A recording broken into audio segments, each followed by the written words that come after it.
যখনই আমরা গ্রামে যাই তখনই আমার মামি শাশুড়ি ফোন দিয়ে সবসময় বলতো তার বাবার বাড়িতে ঘুরতে যেতে, কিন্তু যাবো যাবো করেও এত বছরে একবারও যাওয়া হয়নি। তাই আমরা সবাই মিলে প্ল্যান করেছিলাম যে মামি যেহেতু এতবার করে বলছে, তাই যেদিন আমরা গ্রামে যাব তার পরের দিন মামির বাড়িতে বেড়াতে যাব। কিন্তু যেদিন আমরা গ্রামে যাব মানে ঢাকা থেকে যখন রওনা দিব তার 1 ঘন্টা আগে মানে বুধবার 1 তারিখে ফোন আসলো আমাদের কাছে যে মামির বাবা মারা গেছে। যাওয়ার আগে এই নিউজটা শুনে আমার তো খুবই খারাপ লাগতেছিল, কারণ পরের দিনই মামি শাশুড়ির বাড়িতে বেড়াতে যেতাম, তার বাবা যদি বেঁচে থাকতো তার সাথেও দেখা হতো। ট্রেনটা 30 মিনিট দেরিতে ছেড়েছে, সেজন্য বাড়িতে পৌঁছাতে পৌঁছাতে আমাদের 3টা বেজে যায়। এসে দেখি যে আমার শাশুড়ি নাই, কারণ সে মামির বাবাকে দেখতে গিয়েছে। যাওয়ার আগে তাড়াহুড়া করে আমাদের জন্য কতগুলো আইটেম রান্না করে গিয়েছে যেন আমরা এসে খেতে পারি। আমরা বলেছিলাম যে রান্না করতে হবে না, আপনি যান দেখতে, তারপরেও আমাদের জন্য অনেক কিছু ব্যবস্থা করে রেখেছিল।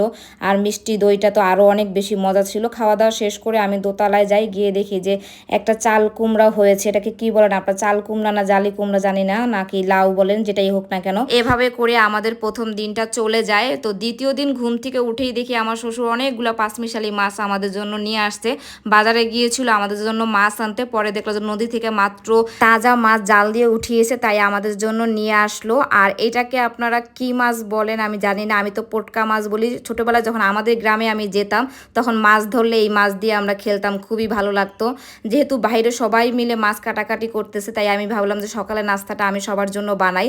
আমার শাশুড়ি রাত্রেবেলা চাল ভিজিয়ে রেখেছিল, তাই সেটাকে আমি ভালোভাবে পরিষ্কার করে তারপরে ব্লেন্ডারে ব্লেন্ড করে তার সাথে পানি মিক্স করে একটু লবণ দিয়ে আমি চিতই পিঠা বানাচ্ছিলাম।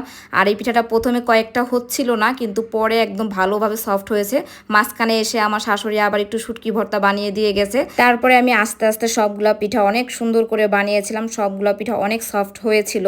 তারপরে আমি আবার বাইরে গিয়ে দেখি মাছ ধুচ্ছে আমার শাশুড়ি। আসলে এই মাছ নিয়ে সেদিন অনেক প্যারায় ছিল, কারণ ছোট ছোট মাছ তো অনেকে মিলে কাটতেছিল, তারপরও মনে হচ্ছিল শেষই হচ্ছিল না। যেই কয়দিন ছিলাম আমরা এই মাছগুলাই খেয়েছিলাম আর অনেক মজা ছিল। আর তাছাড়া 5 ভাগ করেছিল আমার 3 ননাসের জন্য, আমার শাশুড়ি নিজের জন্য, আর আমাদেরকেও দিয়ে দিয়েছে। তারপরে বাজার থেকে কোক বিস্কিট আর এই পাকোড়া নিয়ে আসছিল, কারণ যারা মাছ কেটেছিল তাদেরকে খাওয়াবে, কারণ অনেকেই মিলে মাছ কাটতেছিল, আনলে তো আজকে সারাদিনই শেষ হইতো না, তারা অনেক কষ্ট করেছে। আর এই পাকোড়াটা অনেক মজা ছিল। মাছের ঝামেলা শেষ করে রান্না করে খেতে খেতে আমাদের 4টা বেজে যায়। তো আমরা চিন্তা করেছিলাম যে আজকে আমরা মামির বাড়িতে যাব, কিন্তু যেহেতু সন্ধ্যা হয়ে গিয়েছে আর তার বাড়িটাও অনেক দূরে, তো ভাবলাম যে আজকে আর যাবো না, পরের দিন মানে শুক্রবার দিন যাব। এর মধ্যে আমার ছোট ননাস বলল যে তার শ্বশুর বাড়ি যেহেতু কাছে আর সন্ধ্যা হতে আর 1 ঘন্টা 1.5 ঘন্টার মতো বাকি আছে, চলো তাহলে সেখান থেকে একটু ঘুরে আসি। তাই আমরা রেডি হয়ে বের হয়ে পড়লাম। যাওয়ার পথে আমরা দোকান থেকে মিষ্টি নিলাম, আর এই গজাটা খেতে অনেক মজা। এভাবে করে আমাদের দ্বিতীয় দিনটা পার হয়ে যায়। পরের 2 দিন কি কি করলাম গ্রামে থেকে সেটা আমি নেক্সট ব্লগে দিব ইনশাল্লাহ। তো আল্লাহ হাফেজ, সবাই ভালো থাকবেন আর আমার জন্য দোয়া করবেন।